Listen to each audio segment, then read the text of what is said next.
করেছে, কখনো অটোতে, কখনো টোটোতে, কখনো সাইকেলে, কখনো রিক্সায়, কখনো হেলিকপ্টারে, কখনো প্লেনে, কখনো ট্রেনে, কখনো বন্দে ভারতে, কখনো নরেন্দ্র মোদীর 8,000 কোটি টাকার জেটে যারা ডেলি প্যাসেঞ্জারি করছে এবং পশ্চিমবঙ্গে এসে মনে করছে যে তারা বাংলা দখল করবে, তাদেরকে একটাই কথা বলতে চাই যে যতই নাড়ো কলকাঠি, 4th মে নবান্নর সিঁড়ি দিয়ে উঠবে হাওয়াই চটি, হাওয়াই চটি, হাওয়াই চটি।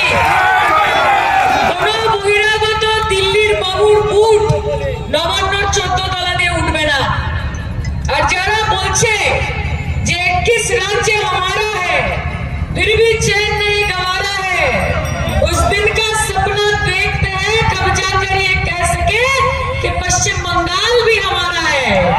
এটা যারা বলছে তাদের বলবো कि ख्वाब जरूर देखिए पर ख्वाबों में घर बनाकर रहने की गुस्ताखी मत कीजिएगा, क्योंकि हमारी लीडर का नाम है ममता बनर्जी। हवाई चप्पल सफेद साड़ी, बंगाल की नारी पूरा भाजपा पर भारी। আপনাদের বলি যে এই লড়াই শুধু দিদিকে চতুর্থবারের মুখ্যমন্ত্রী বানানোর লড়াই না, এই লড়াই বাংলাকে বাংলা রাখার লড়াই, এই লড়াই বাঙালিকে বাঙালির সম্মান দেওয়ার লড়াই, এই লড়াই বাংলা ভাষাকে বাংলা ভাষার মর্যাদা দেওয়ার লড়াই। তাই খেলা হবে, খেলতে রেডি? আমি শুধু দু চারটে কথা আপনাদের বলবো যে বর্তমানে যে 23 এপ্রিল নির্বাচন, এই নির্বাচনে আজকে কুলটিতে